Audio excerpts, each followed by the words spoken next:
बिस्मिल्लाहिर्रहमानिर्रहीम अस्सलाम वालेकुम। Welcome to my YouTube channel. कैसे आप सब? मुझे उम्मीद है कि आप सब खैरियत से होंगे। वीडियो स्टार्ट करने से पहले जो स्टूडेंट मेरे चैनल पर नहीं, मेरे चैनल को सब्सक्राइब कर लें ताकि हर आने वाली वीडियो का नोटिफिकेशन आपको मिल सके। आज की वीडियो में इंशाल्लाह हम 10th क्लास केमिस्ट्री को स्टार्ट करेंगे, जो कि न्यू बुक आई है। इस बुक के हर चैप्टर को डिटेल से देखेंगे, हर क्वेश्चन को, शॉर्ट क्वेश्चन को, लॉन्ग क्वेश्चन को, सबको डिटेल से देखेंगे। आज की वीडियो में हम चैप्टर 14 स्टार्ट करेंगे, जिसका नाम है states of matter and face change. बहुत इजी चैप्टर है, बहुत इजी तरीके से मैं आपको हर चीज़ अच्छे से समझाऊंगी। Let's start our video. बिस्मिल्लाहिर्रहमानिर्रहीम।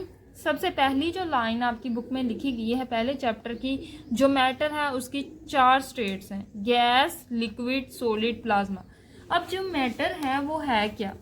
मैटर तो सिंपल हमने पढ़ लिया कि मैटर की 4 स्टेट है: गैस, लिक्विड, सॉलिड, प्लाज्मा। लेकिन मैटर क्या है? मैटर हर वो चीज़ को कहते हैं जिसका कुछ ना कुछ वजन होता है और जो जगह घेरती है। एवरीथिंग दैट कैरीज वेट, जिसका कुछ ना कुछ वजन होगा और वो जगह घेरेगी, उसको हम मैटर कहेंगे। जैसे हम खुद है, हमारा भी कुछ ना कुछ वजन होता है और हम भी क्या करते हैं? जगह घेरते हैं। तो हम भी क्या है? मैटर। इसी तरह टेबल, चेयर, बेड, हर वो चीज़ जिसका कुछ ना कुछ वजन होगा और वो जगह घेरेगी, वो मैटर कहलाएगी। इसी तरह अगर हम गैसेस की बात करें तो गैसेस को क्या हम वेट कर सकते हैं? एलएनजी गैसेस होती है जो 1 किलो गैस, 5 किलो गैस, इस तरह हम उनका भी वेट कर सकते हैं। गैसेस भी क्या करती हैं? जगह घेरती है। जैसे कि अगर बात की जाए, अगर परफ्यूम की बात की जाए, तो वो क्या करते हैं? अगर हम परफ्यूम लगाए तो उसकी जो फ्रेगरेंस होती है, खुशबू होती है, वो पूरे कमरे में फैल जाती है। इट्स मीन जो गैसेस है वो भी जगह घेरती है। एवरीथिंग, मैटर की डेफिनेशन क्या होगी? एवरीथिंग दैट कैरीज वेट, जिसका कुछ ना कुछ वजन होगा और वो जगह घेरेगी, वो मैटर कहलाएगी। मैटर जो है ये सिंपल टर्म है केमिस्ट्री में, आपको पता होना चाहिए मैटर है क्या। अगर मैटर की डेफिनेशन हो तो मैटर की डेफिनेशन क्या होगी? ये सिंपल चीज़ें हैं, ये आपको आनी ही चाहिए। Everything that carries some weight, जिसका कुछ ना कुछ वजन होगा, and occupies some space, and occupies some space, जो कुछ ना कुछ जगह घेरेगी, इज कॉल्ड मैटर। उसको हम क्या कहेंगे? मैटर। और आपको इर्द गिर्द हर जो चीज़ नज़र आ रही है वो मैटर ही है। हर वो चीज़ जो आपको नज़र आ रही है उसका कुछ ना कुछ वजन है और वो जगह भी घेरे हुई है, इसलिए उसको हम मैटर कहेंगे। मैटर जो है वो सिंपल टर्म है केमिस्ट्री में, कि हम स्टडी ही मैटर को करते हैं केमिस्ट्री में। मैटर की ये डेफिनेशन है। देन मैटर की 4 स्टेट हैं: गैस, लिक्विड, सॉलिड और प्लाज्मा। ये 3 जो हैं ये मोस्ट कॉमन है, और प्लाज्मा जो है ये लेस कॉमन है, इसको भी हम डिस्कस करेंगे। अच्छा, ये 3 हैं। इस वीडियो में हम ज़्यादा इन तीनों को डिस्कस करेंगे: गैस, लिक्विड एंड सॉलिड। हमने क्या किया? सबसे पहले फिजिकल प्रॉपर्टीज़ ऑफ गैसेस को स्टडी करेंगे। तो आपकी बुक में 3 प्रॉपर्टीज़ जो हैं वो गैसेस की स्टडी की गई हैं। फिजिकल प्रॉपर्टीज़ क्या होता है? फिजिकल प्रॉपर्टीज़ यानी अपीयरेंस से जो हमें प्रॉपर्टीज़ नज़र आ रही, जैसे उसका कलर क्या है, उसका टेस्ट कैसा है, उसका स्ट्रक्चर कैसा है। जैसे अगर आप किसी को जज करें बायो अपीयरेंस के, उसका रंग कैसा है, वो कैसा दिखता है, ये सारी चीज़ें, कि उसका स्ट्रक्चर कैसा है, ये सारी की सारी चीज़ें क्या है? Physical properties. यानी आप उसको फिजिकली देख रहे हैं और उसकी प्रॉपर्टीज़ को एग्जामिन करें। अगर सबसे पहली प्रॉपर्टी की बात करें तो हम क्या करते हैं? गैसेस की एबिलिटी होती है to compress and expand. Gases को हम कंप्रेस कर सकते हैं, यानी डुबा सकते हैं। गैसेस को डुबाया जा सकता है। जैसे अगर मैं एग्जांपल दूँ तो कोई हम बलून लें जिसमें हमने गैस भरी होती है, तो हम बलून को क्या करते हैं? ऐसे डुबाते हैं, वो श्रिंक कर जाता है, दब जाता है। पहली प्रॉपर्टी ये थी कि हम गैसेस को डुबा सकते हैं। दूसरी प्रॉपर्टी, गैसेस एक्सपैंड कर सकती है। यानी अगर मैं आपको एक्सपैंड की एग्जांपल दूँ तो परफ्यूम अगर आप किसी कमरे के एक कोने पे लगाते तो वो पूरे कमरे में फैल जाती। तो एक्सपैंड क्या है? फैलना। गैसेस जो है वो एक्सपैंड भी करती हैं, यानी फैल जाती हैं। इसी तरह तीसरी उनकी प्रॉपर्टीज़ ये है कि वो डिफ्यूजन शो करती है। डिफ्यूजन क्या है? कि एक जगह से मूव करके दूसरी जगह पे जाना, इसको हम कहते हैं डिफ्यूजन। अगर गैसेस की बात करें तो गैसेस का एक जगह से दूसरी जगह मूव करके जाना, ये है डिफ्यूजन। इसके कॉमन एग्जांपल, अगर आप परफ्यूम कमरे के किसी एक कॉर्नर पे लगाएं तो दूसरे कॉर्नर पे बंदा खड़ा है, उसको भी फ्रेगरेंस आएगी। तो इस दौरान क्या हुआ है कि जो परफ्यूम है उसके पार्टिकल्स, परफ्यूम भी क्या है, एक गैस है, उसके पार्टिकल्स एक जगह से मूव करके कमरे में फैल गए, दूसरी जगह मूव करके गए, इसीलिए जो दूसरा बंदा है उसको खुशबू आई है। सो डिफ्यूजन क्या है, पार्टिकल्स का एक जगह से दूसरी जगह मूव करके जाना।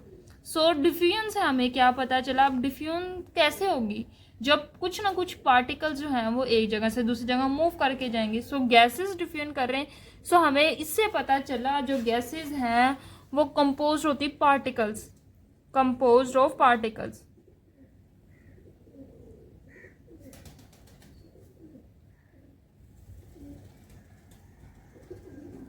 जो गैसेस हैं वो पार्टिकल्स पे कंपोज, यानी जो गैसेस है उसमें छोटे छोटे पार्टिकल्स होते हैं जो एक जगह से दूसरी जगह मूव करके जाते हैं। ऐसे तो नहीं खुशबू आ जाती, कुछ ना कुछ चीज़ मूव करके गई है तभी खुशबू आई है। तो पार्टिकल्स मूव करके गए हैं गैसेस के एक जगह से दूसरी जगह। अब ये जो पार्टिकल्स हैं अब एक जगह से दूसरी जगह मूव करके गए, इट्स मीन ये कंटिन्यूसली रैंडम मोशन करते हैं, which show continuously random motion, which show continuously random motion. Random motion का क्या मतलब होता है कि पार्टिकल्स जो हैं वो कभी इधर मूव कर रहे हैं, कभी इधर मूव कर रहे हैं, कभी इधर, मतलब ऑल डायरेक्शन में मूव कर रहे हैं, उसको हम कहते हैं रैंडम मोशन। सो इधर से हमें क्या पता चला, डिफ्यूजन से जो गैसेस हैं वो पार्टिकल्स पे कंपोज होती है जो कि कंटिन्यूसली रैंडम मोशन करते हैं, यानी एक जगह से वो दूसरी जगह मूव करते हैं। सो ये जो तीनों प्रॉपर्टीज थी, कंप्रेस, एक्सपैंड और डिफ्यूजन, इन तीनों प्रॉपर्टीज से हमारे पास एक थ्योरी आई जिसे कहते हैं काइनेटिक पार्टिकल थ्योरी। ये बहुत ज़्यादा इंपॉर्टेंट है, इसी को हम डिटेल से डिस्कस करने वाले, काइनेटिकल पार्टिकल थ्योरी ऑफ गैसेस। अच्छा, ये जो थ्योरी है पहले तो आई गैसेस के लिए थी, लेकिन इसको हम फर्दर डिटेल से पढ़ते हैं कि ये सिर्फ गैसेस के लॉज को ही नहीं एक्सप्लेन करती। Not explain only gases law, not explain only laws for gases. ये सिर्फ उन लॉज को ही नहीं एक्सप्लेन करती जो गैसेस के बिहेवियर को डिस्क्राइब करते हैं, ये एक्सप्लेन करती है, also explain composition of liquid and solid. ये सिर्फ गैसेस को एक्सप्लेन नहीं करेगी, ये हमें लिक्विड और सॉलिड इनको भी एक्सप्लेन करेगी। यानी जो काइनेटिक पार्टिकल थ्योरी आई थी गैसेस के लिए, ये सिर्फ उन लॉज को एक्सप्लेन नहीं करे, ये सिर्फ उन लॉ को एक्सप्लेन नहीं करेगी जो गैसेस के बिहेवियर को डिस्कस करते हैं, बल्कि ये लिक्विड और सॉलिड की कंपोजिशन को भी डिटेल से डिस्कस करेगी। सॉलिड और लिक्विड को स्टडी करने के साथ साथ तीसरी जो टर्म है इंटरकन्वर्जन, इंटरकन्वर्जन ऑफ स्टेट्स को भी डिस्कस करेगी। इंटरकन्वर्जन क्या है स्टेट्स का, अगर मैं एग्जांपल दूं तो सॉलिड क्या है, कोई भी सॉलिड चीज़ है वो लिक्विड में भी कन्वर्ट हो सकती है और जो लिक्विड है वो गैस में भी कन्वर्ट हो सकता है। इसकी बेस्ट एग्जांपल है हमारे पास वाटर। अब जो वाटर है वो आइस भी हो सकता है, आइस बर्फ़, इसके अलावा वो कन्वर्ट हो सकता है पानी में, वाटर में, जो कि है लिक्विड की स्टेट में। और देन ये जो वाटर अगर हम इनको मज़ीद गर्म करेंगे पानी को, तो वो क्या वेपर्स की फॉर्म में चेंज हो जाएंगे, जो कि है गैस, ठीक है, भाप की शक्ल इख्तियार कर लेगी। सो आइस एक सॉलिड चीज़ है, जो वाटर है वो लिक्विड चीज़ है, और जो भाप है, वेपर्स हैं, वो क्या है, गैसेज है।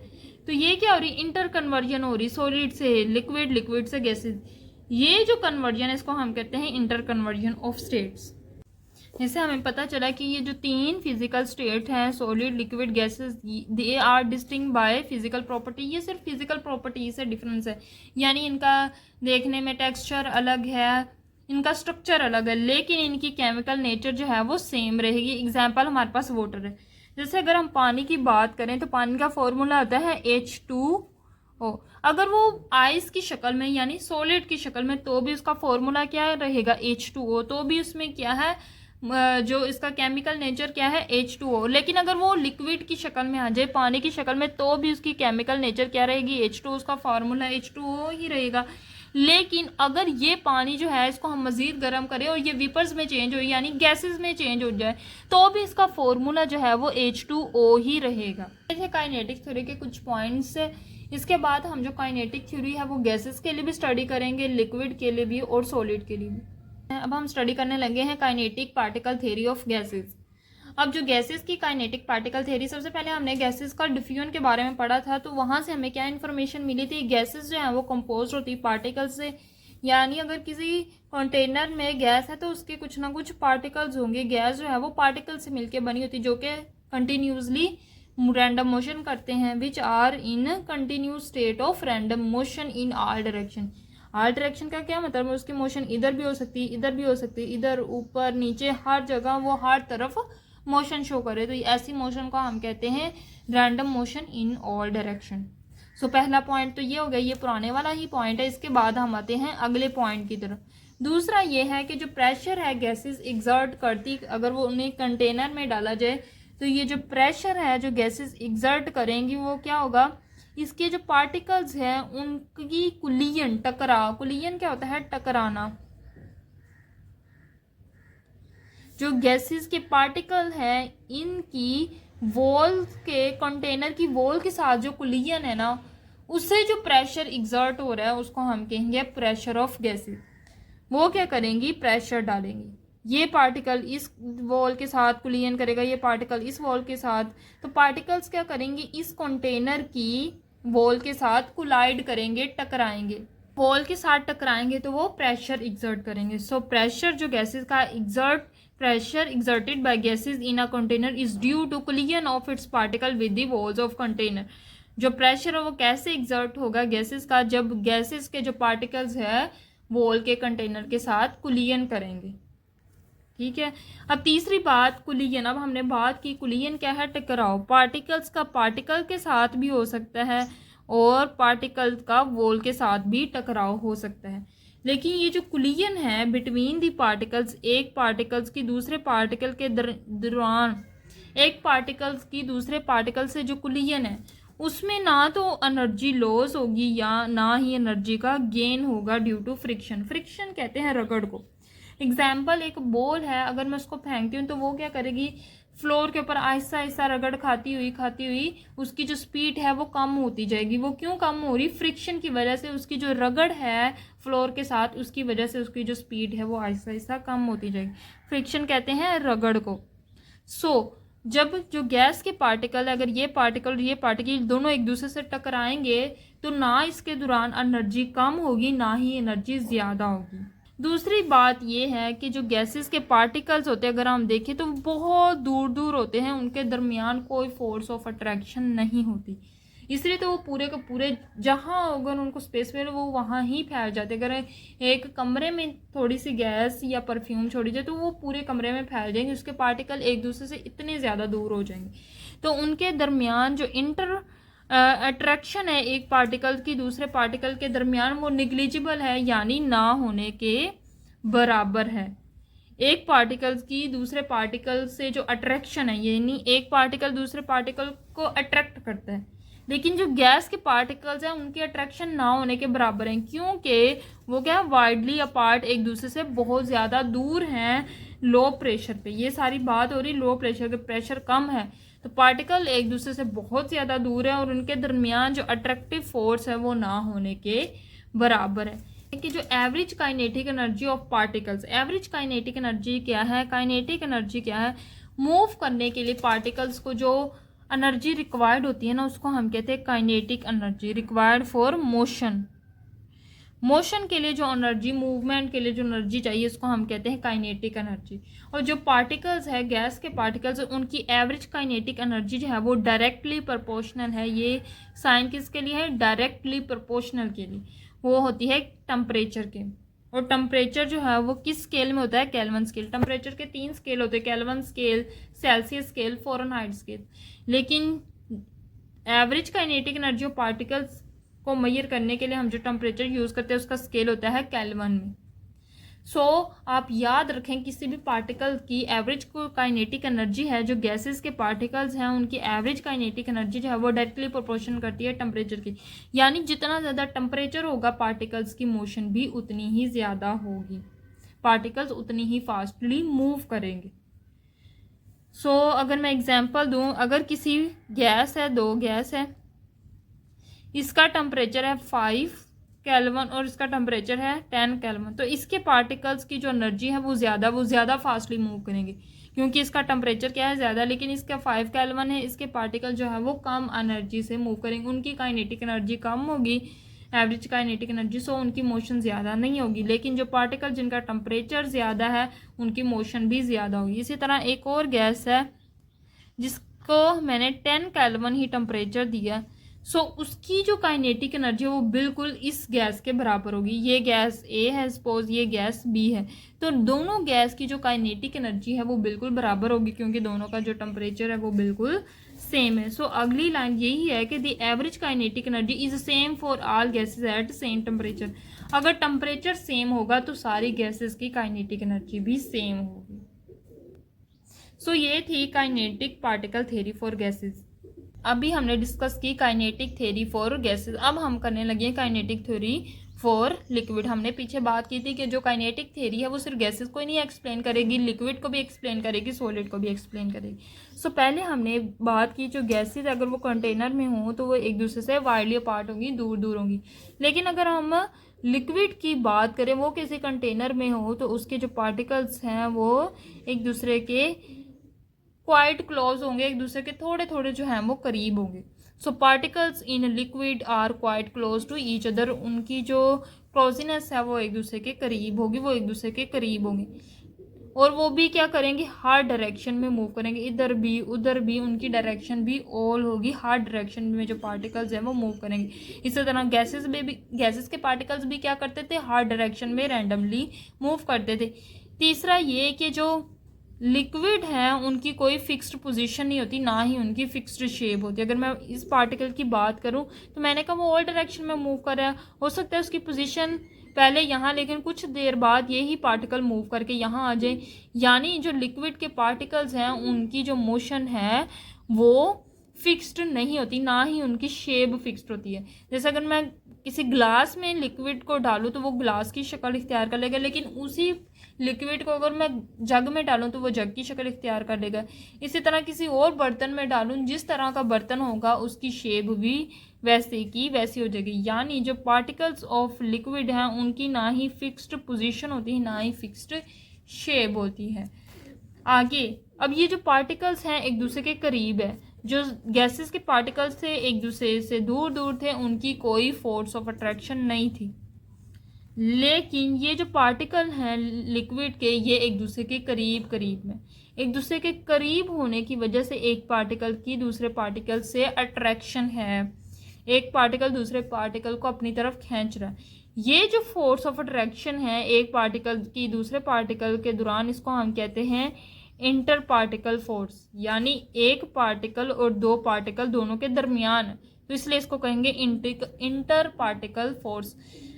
अब जो लिक्विड है इसमें जो पार्टिकल एक दूसरे के करीब करीब होते हैं, इसलिए इनके दरमियान क्या होती है, इंटर पार्टिकल फोर्स।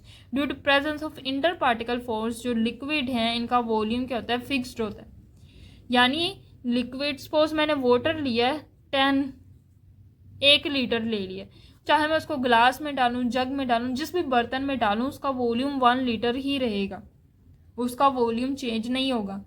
किसी भी बर्तन में डालें रहेगा तो वो 1 लीटर ही। जो लिक्विड्स हैं इनका वॉल्यूम फिक्स्ड होता है और वो सेम लेवल रखते हैं, यानी 1 लीटर ही उनका लेवल रहता है, इससे काम नहीं होता।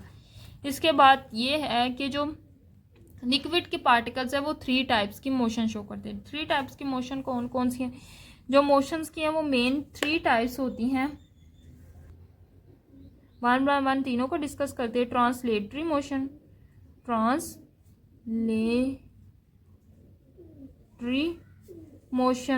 ट्रांसलेशन मोशन भी इसको कह सकते हैं। दूसरी है रोटेटरी मोशन, थर्ड वन है वाइब्रेटरी मोशन, वाइब्रेटरी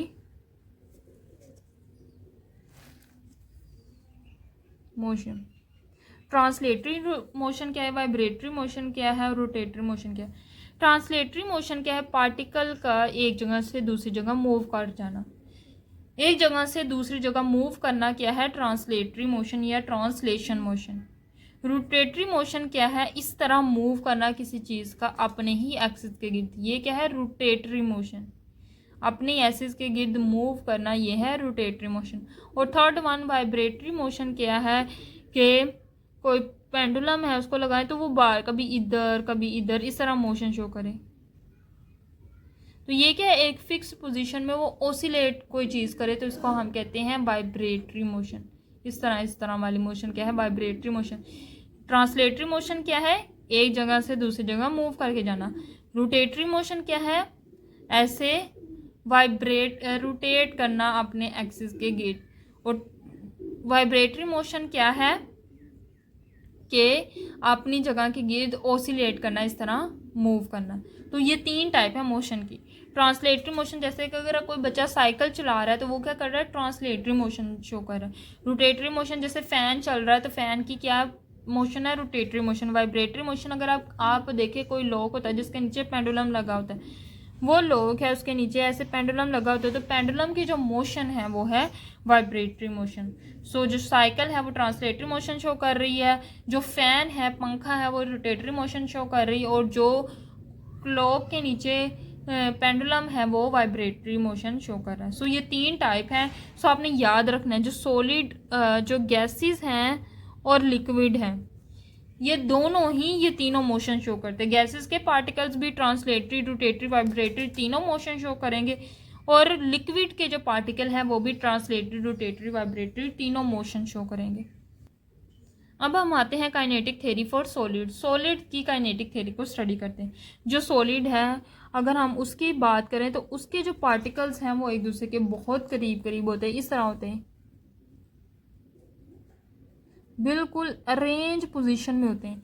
जो पार्टिकल्स हैं सॉलिड के वो एक दूसरे के बहुत ज़्यादा करीब होते हैं, यानी अगर एक पार्टिकल यहाँ है तो दूसरा पार्टिकल बिल्कुल इसके साथ है, यानी उनके दरमियान जो इंटर पार्टिकल फोर्स है, एक पार्टिकल की दूसरे पार्टिकल के दौरान जो फोर्स है उसको क्या कहते हैं, इंटर पार्टिकल फोर्स, वो बहुत ज़्यादा स्ट्रॉन्ग होती है। इसलिए तो पार्टिकल एक दूसरे के साथ जुड़े हुए बिल्कुल साथ हैं। क्यों साथ है, क्योंकि इंटर पार्टिकल जो फोर्स है सॉलिड में वो क्या है, बहुत ज़्यादा स्ट्रॉन्ग होती है, जो कि उनके पार्टिकल को अरेंज करती है फिक्स पोजीशन में। ये फोर्स होने की ही वजह से जो पार्टिकल्स है वो एक फिक्स पोजीशन पे अरेंज रहते हैं सॉलिड में। इस तरह उनके पार्टिकल्स में बिल्कुल अरेंज रहते हैं अपनी पोजीशन पे। इसकी वजह से अब ये जो पार्टिकल है बिल्कुल एक जगह पे ऐसे अरेंज है, तो ये क्या करेंगे, सिर्फ और सिर्फ वाइब्रेटरी मोशन शो करेंगे अपनी जगह पे। सिर्फ इस तरह से थोड़ा सा हिल सकते हैं, लेकिन ना ही एक जगह से दूसरी जगह ये मूव करके जा सकते हैं, यानी ये ना ही ट्रांसलेटरी मोशन शो कर सकते हैं। अगर ये मूव नहीं करेंगे तो ट्रांसलेटरी मोशन भी नहीं शो करेंगे।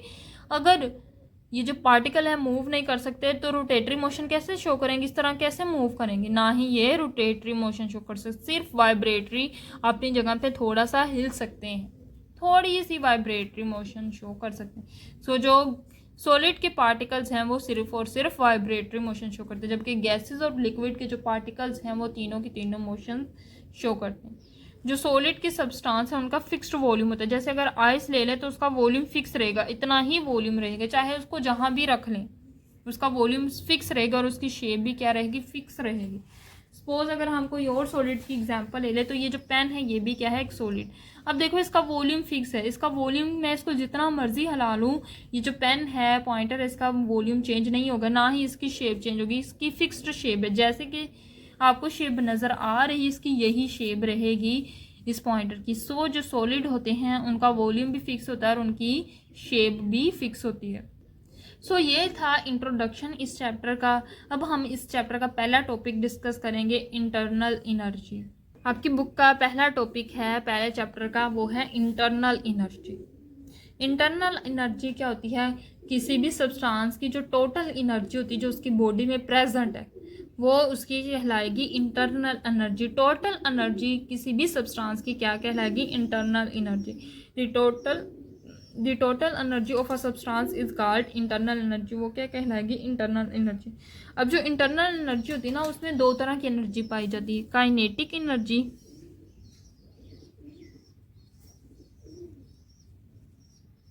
और दूसरी होती है potential energy. Kinetic energy move करने के लिए चाहिए होती है, पोटेंशियल एनर्जी रेस्ट की हालत में चाहिए होती है। तो इसलिए जो इंटरनल एनर्जी होती है उसमें दोनों टाइप की एनर्जी होती है, काइनेटिक एनर्जी भी होती है और पोटेंशियल एनर्जी भी मौजूद होती है। सो अगर हम इंटरनल एनर्जी को बात करें तो it include kinetic energy of particles, ये पार्टिकल्स की काइनेटिक एनर्जी भी कैरी करती है। और दूसरी टाइप क्या है? Potential energy due to the bonding between them.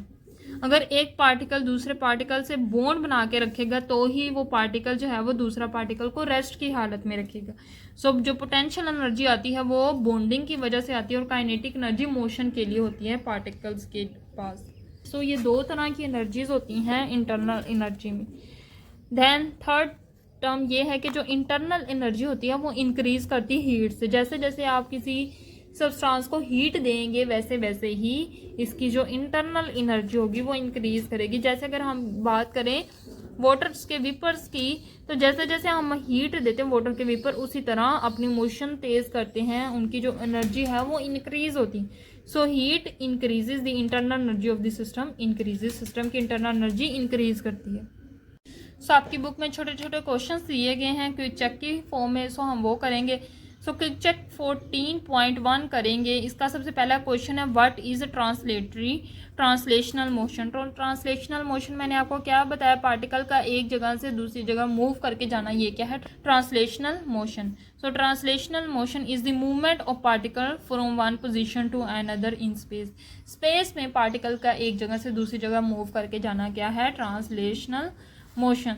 Then है is average kinetic energy possessed by the particle of gas and a liquid same at same temperature. वो कह रहे हैं कि जो काइनेटिक एनर्जी है वो पार्टिकल्स की, सॉलिड और लिक्विड और गैसेस के पार्टिकल्स की, वो क्या है? सेम है। टेम्परेचर अगर सेम हो तो yes, average kinetic energy possessed by particles of gas and a liquid is same at same temperature. क्योंकि हमने बात की थी जो एवरेज काइनेटिक एनर्जी होती है ना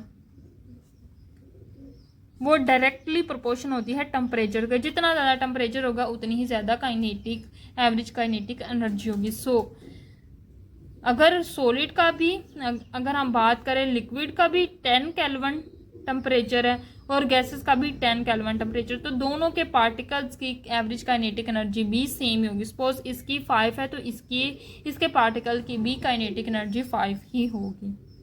सो ये था आज का लेक्चर। सो अभी जो हमने इंट्रोडक्शन पढ़ा और इंटरनल एनर्जी का पहला टॉपिक पढ़ा, इसको हम बुक से भी देख लेते हैं। सो हमने पढ़ा जो मैटर है वो क्या है? 4 स्टेट में एग्जिस्ट करता है, solid, liquid and gases and plasma. ये चारों स्टेट के बारे में पढ़ा। फिर हमने बात की कि हमने सबसे पहले प्रॉपर्टीज़ ऑफ गैसेस को स्टडी करना है, फिजिकल प्रॉपर्टीज़ को स्टडी करेंगे। सो हमने बात की उनकी एबिलिटी होती है, उनको कंप्रेस किया जा सकता है, एक्सपैंड किया जा सकता है और वो डिफ्यूज़ होते हैं यानी डिफ्यूजन शो करते हैं, जिसे हमें पता, डिफ्यूजन का जो प्रोसेस है इसे हमें पता चला जो गैसेज हैं वो कंसिस्ट होती हैं पार्टिकल्स से जो कि कंटिन्यूसली रैंडम मोशन शो करते हैं। इस आइडिया से हमारे जहन में आई kinetic particle theory for gases.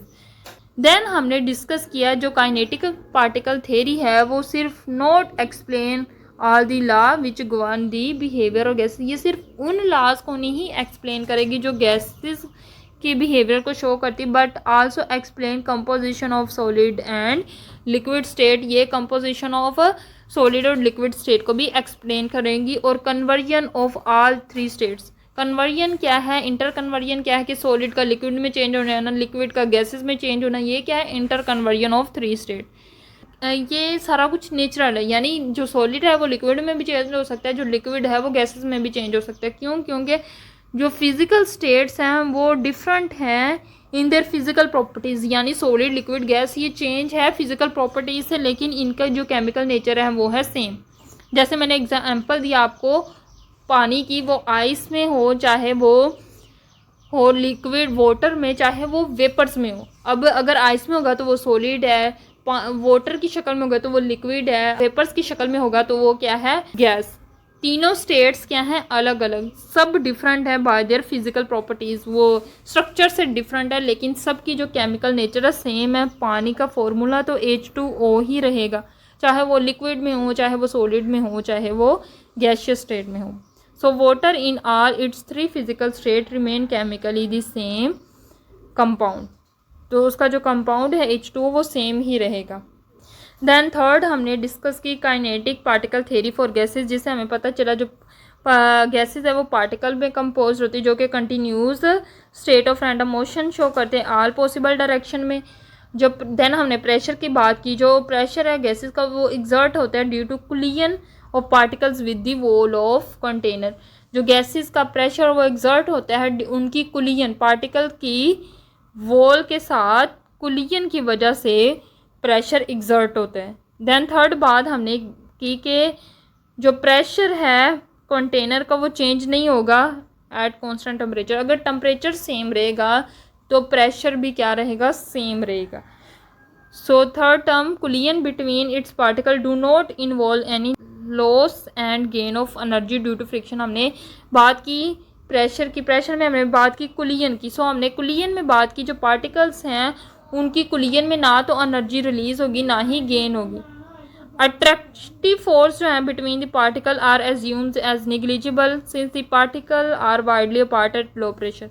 हमने बात की जो गैसेस हैं वो एक दूसरे से वाइडली सेपरेट होती, बहुत ज़्यादा दूर दूर होती हैं, इसलिए उनके दरमियान जो अट्रैक्टिव फोर्स हैं वो बिल्कुल निग्लिजिबल है, यानी ना होने के बराबर है। देन हमने बात की average kinetic energy of particles is directly proportional to temperature measured in kelvin. Temperature का यूनिट क्या होगा, केल्विन होगा। सो काइनेटिक एनर्जी जो है वो पार्टिकल, काइनेटिक एनर्जी क्या थी, मोशन के लिए जो एनर्जी चाहिए वो पार्टिकल की एनर्जी डायरेक्टली प्रोपोर्शनल होती है टेम्परेचर की। जितना ज़्यादा टेम्परेचर होगा उतनी ही ज़्यादा एवरेज काइनेटिक एनर्जीज होगी। सो हमने बात की अगर दो गैसेज हैं दोनों का टेम्परेचर क्या है 10 केल्विन, तो दोनों की एनर्जी भी क्या होगी, सेम होगी। The average kinetic energy is same for all the gases eight same temperature. Temperature same होगा तो गैसेज की जो एवरेज काइनेटिक एनर्जी है वो भी सेम होगी। देन हमने बात की kinetic theory in a liquid, तो लिक्विड में जो पार्टिकल्स हमने बात की वो एक दूसरे के करीब करीब होते हैं। गैसेस में क्या था, दूर दूर थे पार्टिकल, लेकिन लिक्विड में एक दूसरे के करीब हैं पार्टिकल, जिसकी वजह से वो क्या करें, हर डायरेक्शन में मूव करें, यानी इस डायरेक्शन में चाहे इस डायरेक्शन में, वो हर डायरेक्शन में मूव करें और उनके दरमियान पार्टिकल करीब है इसलिए उनके दरमियान इंटर पार्टिकल फोर्स है, जिसकी वजह से उनका वॉल्यूम फिक्स्ड है और लेवल भी क्या है, फिक्स्ड है। अब लिक्विड में जो पार्टिकल्स हैं वो तीनों टाइप की मोशन शो करेंगे। अभी हमने बात की कि मॉलिक्यूल्स जो हैं वो लिक्विड गैसेस में वो तीनों टाइप की मूवमेंट शो करते हैं। कौन कौन सी, ट्रांसलेशनल, रोटेशनल और वाइब्रेशनल। इसको हम ट्रांसलेशनरी, रोटेटरी और वाइब्रेटरी भी कह सकते हैं। ट्रांसलेशनल, रोटेशनल और वाइब्रेशनल तीनों टाइप की मोशन शो की जाती है। ट्रांसलेशन क्या है, साइकिल का एक जगह से मूव करके जाना दूसरी जगह पर। रोटेशनल क्या है, पंखे की जो मोशन है वो रोटेशनल। और वाइब्रेशनल क्या है, जो पेंडुलम की मोशन है वो है वाइब्रेशनल मोशन। तो तीनों टाइप्स की जो मोशन है वो गैस के पार्टिकल्स भी शो करते हैं और लिक्विड के भी। अब हम आते हैं सॉलिड की तरफ, काइनेटिक थ्योरी फॉर सॉलिड। तो सॉलिड कंपोज होते हैं, आयंस भी हो सकते हैं, इसमें एटम भी हो सकते हैं। मॉलिक्यूल्स क्या होते हैं, एटम क्या होता है, एटम मैंने भी आपको एक्सप्लेन किया। मैटर, तो मैटर का जो सबसे स्मॉलेस्ट पार्ट होता है वो है atom. The smallest part of matter is called atom. जो मैटर है, मादा है, उसका सबसे जो छोटा ज़र्रा होगा उसको हम कहेंगे एटम। अब हम बात कर रहे थे kinetic particle theory for solids, तो इसमें इंटरमोलिकुलर फोर्सेस, जो सॉलिड होते हैं उसके पार्टिकल बिल्कुल अरेंज होते हैं। अरेंज होने की वजह से उन पार्टिकल्स के दरमियान जो इंटरमोलिकुलर फोर्सेस होती हैं वो स्ट्रॉन्ग होती है, जिसकी वजह से उन पार्टिकल्स जो होते हैं वो अरेंज होते हैं फिक्स पोजिशन में। सो थर्ड हमने बात की जो सॉलिड के पार्टिकल है वो सिर्फ और सिर्फ वाइब्रेशनल मोशन शो करेंगे, ना वो ट्रांसलेशनल मोशन शो करेंगे ना ही रोटेशनल मोशन, सिर्फ वो वाइब्रेशनल मोशन एक्सप्लेन करेंगे। और देन ये कि restrictive movement of solid substance to have fixed position, जिसकी वजह से, क्योंकि हमने बात की सॉलिड के पार्टिकल क्या फिक्स्ड पोजीशन में एक दूसरे से इस तरह अरेंज है, बिल्कुल साथ साथ हैं, इसकी वजह से उनकी शेप भी फिक्स है और उनका वॉल्यूम भी फिक्स है। देन हमने बात की इंटरनल एनर्जी की, तो इंटरनल एनर्जी के टोटल एनर्जी सब्सटेंस की जो उसके पास है, इट कंटेन्स, जो उसके पास टोटल एनर्जी है वो उसकी इंटरनल एनर्जी कहलाएगी। हमने बात की इंटरनल एनर्जी में क्या होगा, सबसे पहली टर्म होगी काइनेटिक एनर्जी, दूसरी होगी पोटेंशियल एनर्जी। काइनेटिक एनर्जी और पोटेंशियल एनर्जी आएगी ड्यू टू बॉन्डिंग।